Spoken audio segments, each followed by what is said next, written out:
Donc nous allons faire la correction des exercices 12 et 13, page 88. On va commencer par l'exercice 12. Donc dans l'exercice 12, on vous parlait d'un clou en fer qui était trempé dans une solution de chlorure d'étain qui contenait du coup des ions étain, SN2+, et des ions chlorure, Cl-.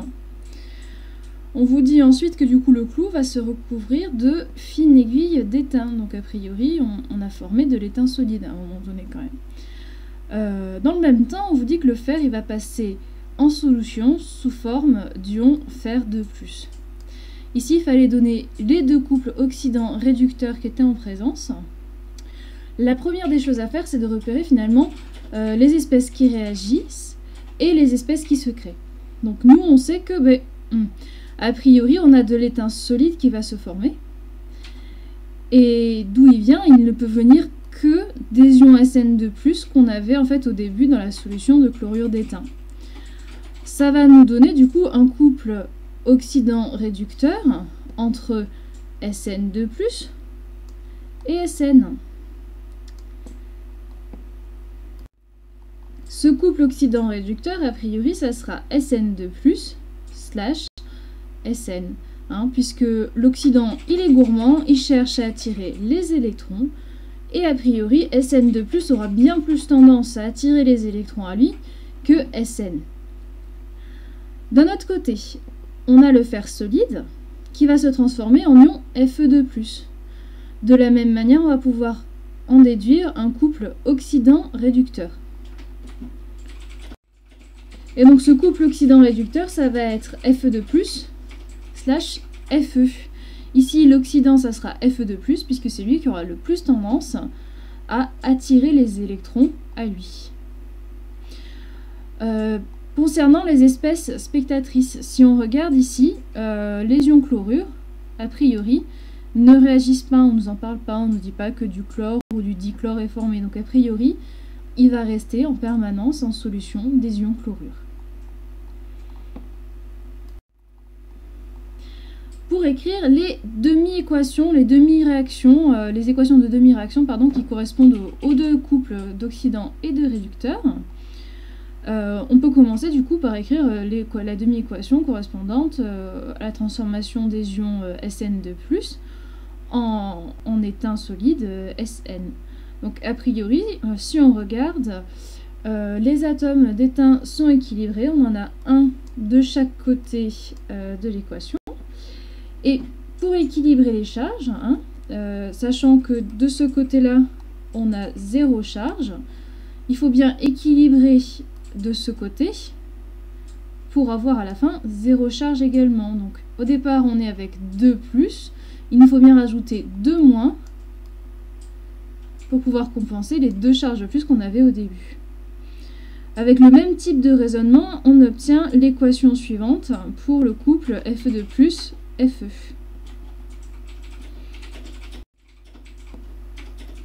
Maintenant, si on regarde, on nous demandait, en question 3, de préciser pour chacune des équations s'il s'agissait d'une oxydation ou d'une réduction. Si on regarde ici, SN2+, il va gagner des électrons. A priori, si SN2+, il gagne des électrons, ça veut dire que c'est un oxydant. Et l'oxydant, il ne peut faire qu'une seule chose, c'est se réduire. Donc on a un oxydant SN2+, qui va devenir un réducteur SN. On peut en déduire donc que c'est une réduction. Maintenant, si on regarde au niveau du fer, le fer, Fe, lui, va avoir tendance à perdre des électrons. A priori, c'est un réducteur. On dit que le réducteur, il est donneur, il donne des électrons. Le réducteur, la seule chose qu'il puisse faire, c'est devenir un oxydant. Donc si le réducteur, il devient un oxydant, ça veut dire qu'il est en train de s'oxyder. On a donc en deuxième, ici, une oxydation. Pour en déduire l'équation chimique de la réaction. L'idée en premier, ça va être d'écrire nos deux demi-équations de réaction et d'en faire a priori la somme. Alors, avant d'en faire la somme, il faut quand même qu'on vérifie si pour chacune des réactions, on a bien le même nombre d'électrons. C'est-à-dire que Dans la première équation, celle de l'état, on voit bien qu'il y a 2 électrons qui sont consommés par la réaction. Et dans la deuxième, on voit bien que 2 électrons sont produits. Ça veut bien dire que les 2 électrons qui sont consommés, ceux-là, là, ce sont les 2 électrons qui ont été produits, qui ont été donnés par le fer. Ça veut dire aussi que du coup, on peut additionner nos 2 demi-équations de réaction directement. On n'a pas besoin d'équilibrer en multipliant quelque chose ici. On se retrouve donc à copier tout ce qui se trouve du côté gauche du signe de la petite flèche ici. En dessous, donc on se retrouve du coup avec Fe plus Sn2+, plus 2 électrons. Ensuite, on écrit notre flèche. Ça nous donne du coup Sn plus Fe2+, plus 2 électrons. Hein? Ici, l'idée, c'est que, a priori, il y a des choses qu'on peut simplifier. Et c'est ce qu'on va voir juste après. Pour simplifier cette équation de réaction, on se rend compte, en fait, finalement, que de ce côté-là et de celui-là, on a 2 électrons. Ça veut dire qu'on peut les simplifier, les enlever. Et on se retrouve donc avec une équation de réaction globale qui est la suivante, c'est-à-dire Fe plus Sn2+, qui nous donnera du coup Sn plus Fe2+. Voilà, c'était tout pour l'exercice 12. On va passer du coup à l'exercice 13. Donc dans l'exercice 13, l'idée c'était d'expliquer un procédé industriel. On cherchait du coup à produire du fer pur, Fe, à partir d'oxyde de fer magnétique et de dihydrogène. On vous demandait d'ajuster les nombres stoichiométriques de l'équation qui était donnée dans l'énoncé, c'est-à-dire celle-ci ici. Alors vous pouviez les ajuster directement, elle n'est pas très compliquée à équilibrer cette équation, mais pour les autres questions, il vaut mieux qu'on aille faire les choses en fait finalement pas à pas. C'est-à-dire comment on fait? On va faire comme pour l'exercice 12, c'est-à-dire qu'on va écrire les 2 demi-équations de réaction. Ici, de manière évidente, on peut se dire que on a un couple qui va faire intervenir Fe3O4 avec Fe. Donc a priori, on a Fe3O4 qui va se transformer en fer. Première des choses à faire pour équilibrer cette demi-équation de réaction, ça va être d'équilibrer les éléments chimiques autres que l'oxygène et l'hydrogène. Donc ici, a priori, le fer. À gauche, du coup, du côté des réactifs, vous avez 3 atomes de fer. Ça veut bien dire qu'il nous faut 3 atomes de fer de l'autre côté. Ensuite, on va chercher à équilibrer les atomes d'oxygène. Et ça, on va les équilibrer avec des molécules d'eau. Alors, si on regarde, on a bien 4 atomes d'oxygène de ce côté. Il nous faut donc rajouter 4 molécules d'eau. Une fois que c'est fait, le problème, c'est qu'en équilibrant nos atomes d'oxygène, on se retrouve avec des atomes d'hydrogène en plus. Et alors, combien on en a d'atomes d'hydrogène en plus? On en a 4 fois 2, c'est-à-dire 8 atomes d'hydrogène.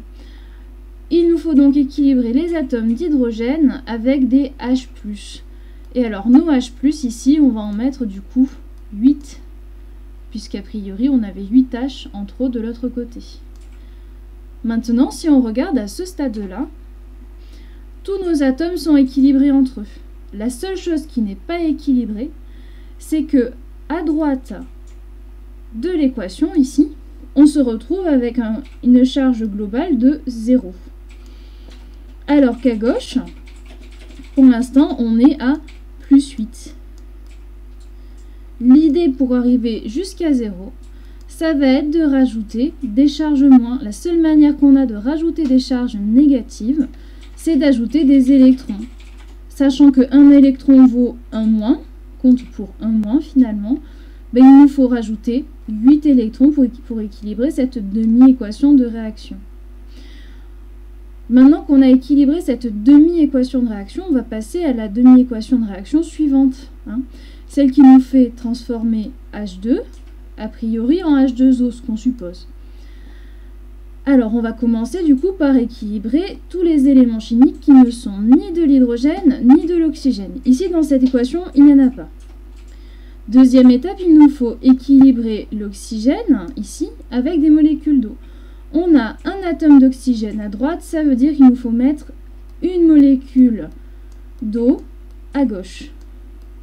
Ok. En faisant ça, le problème, c'est qu'on a rajouté 2 hydrogènes. Il faut donc équilibrer avec des H+. On se retrouve donc à rajouter 2 H+ de ce côté. À ce stade-là, tous nos atomes sont équilibrés entre eux. Le problème, c'est que les charges ne sont pas équilibrées. De ce côté-là, on a 0 charge, alors que de ce côté-là, pour l'instant, on est à +2. On aimerait bien être à 0. Pour être à 0, il nous faut rajouter 2 charges négatives, c'est-à-dire 2 électrons. Voilà, nous venons d'équilibrer nos 2 demi-équations de réaction. Le travail n'est pas fini, il va nous falloir maintenant les additionner pour pouvoir équilibrer l'équation de réaction globale, ici. Donc je vous ai remis du coup les 2 demi-équations de réaction une fois équilibrées. Et si on regarde, on ne peut pas faire directement la somme de ces 2 demi-équations de réaction. Ici, là, dans la première équation, on consomme 8 électrons. Donc 8 électrons sont mangés par Fe3O4.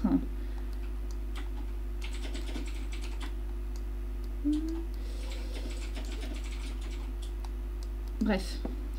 Ici, si on regarde sur la deuxième, le problème, c'est qu'on n'a que 2 électrons seulement qui sont produits par l'équation de la réaction. Ces électrons, les 8 électrons consommés, ils ne viennent pas de nulle part, ils viennent forcément de l'autre demi-équation de réaction. Ça veut dire que pour que cette équation-là se passe une fois, il faut que celle-ci se passe 4 fois, puisque 4 fois 2, ça nous donne bien 8 électrons. Il faut donc multiplier toute cette demi-équation de réaction par 4. Et ensuite seulement, on fait la somme. On se retrouve donc avec Fe3O4 plus, a priori, 4H2 plus 8H+, plus 8- qui va nous donner du coup 3Fe plus 4H2O plus, eh bien, 4 fois 2, 8H+, a priori, plus 4 fois 2, 8 électrons. Notre équation est maintenant équilibrée.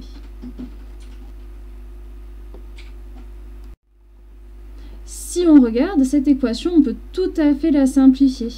Si on regarde ici, on a 8H+ de ce côté-là, 8H+ de ce côté-là, on peut les faire partir. Et on peut faire exactement la même chose pour les électrons. On se retrouve donc avec une équation globale qui vaut du coup ceci. Fe3O4 plus 4H2 qui nous donne 3Fe plus 4H2O. Ça, c'était la question 1. Maintenant, il nous faut voir la question 2. Alors, dans la question 2, on nous demandait d'indiquer l'oxydant, le réducteur, l'oxydation et la réduction. Alors, l'idée, c'est que on ne peut pas donner l'oxydant et le réducteur, ou l'oxydation et la réduction, si on n'a pas écrit nos 2 demi-équations de réaction. Donc, c'est pour ça que je vous ai fait passer par ce système-là. Donc, si on regarde, Fe3O4, lui, il a attiré les électrons. Il a tendance à manger, en quelque sorte, des électrons. Donc, a priori, Fe3O4, ça va être notre oxydant. Ici. Donc, Fe3O4, c'est-à-dire cette espèce chimique-là. Et H2, lui, il a tendance à donner 2 électrons. Donc, H2, c'est un réducteur. Et abrégé en RAID pour aller un peu plus vite. On a donc donné l'oxydant, le réducteur. Maintenant, il nous faut déterminer où se situe l'oxydation et où se situe la réduction. L'oxydant, a priori, va se transformer en réducteur. Il va donc subir une réduction.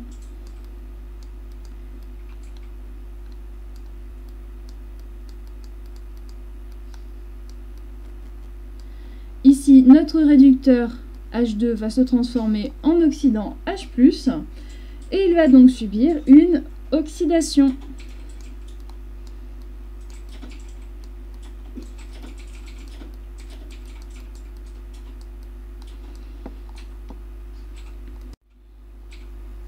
Maintenant, on va passer à la question 3, qui était une question quand même un petit peu plus complexe. On vous parlait du coup du rendement de l'opération. Alors, on n'en a pas encore parlé ensemble, mais le rendement d'une réaction chimique, ça va correspondre à la masse de produits obtenus, c'est-à-dire nos 1 kg de fer pur, divisé par la masse théorique de produit, c'est-à-dire la masse théorique de fer, qu'on pourrait obtenir si jamais la réaction se passait de manière parfaite et qu'il n'y avait par exemple aucune perte. Le tout on multiplie par 100 pour à la fin avoir un rendement en pourcentage. Donc notre produit a priori c'est le fer pur. M', ça correspond à la masse obtenue, c'est-à-dire la masse qui va sur le dessus de notre équation. On cherche donc maintenant la masse théorique de fer qu'on aurait pu obtenir. Cette masse théorique de fer qu'on aurait pu obtenir, elle va provenir a priori de la masse de 4,6 kg d'oxyde de fer. Si on regarde notre équation de réaction, c'est-à-dire Fe3O4 plus 4H2 qui donne 3Fe plus 4H2O. Ce qu'on peut en déduire, nous, de tout ça, c'est que 1 mol de Fe3O4 doit donner 3 mols de Fe.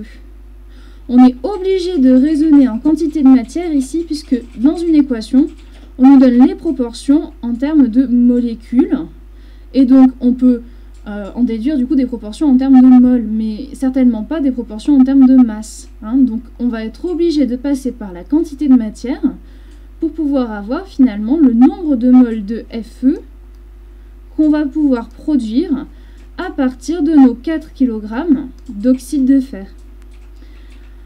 Première des choses à faire quand même, c'est de se dire, nous, on produit pas, on n'a pas au début 1 mol de Fe3O4, on en a 4,6 kg.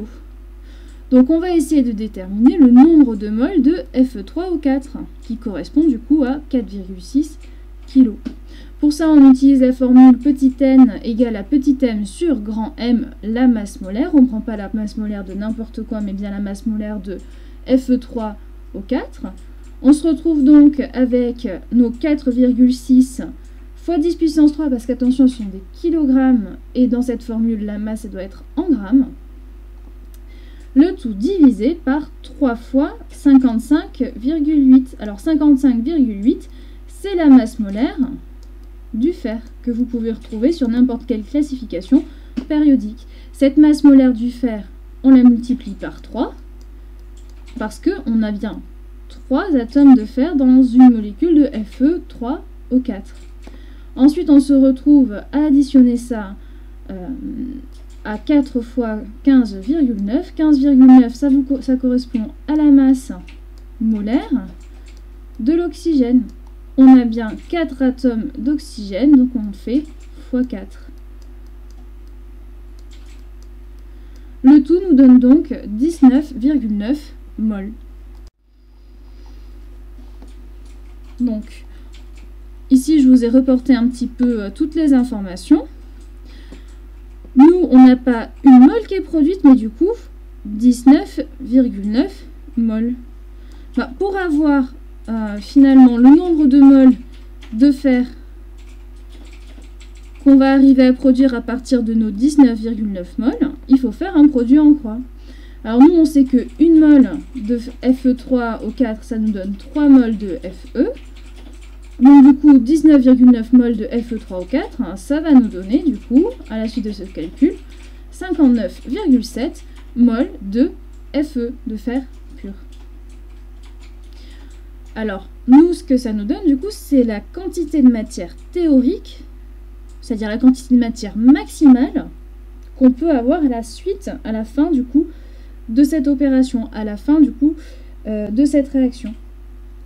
Pour pouvoir comparer ces 59,7 mols de fer trouvés à la fin au 1 kg de fer qu'on a réellement trouvé, il nous faut passer de la quantité de matière théorique N à la masse théorique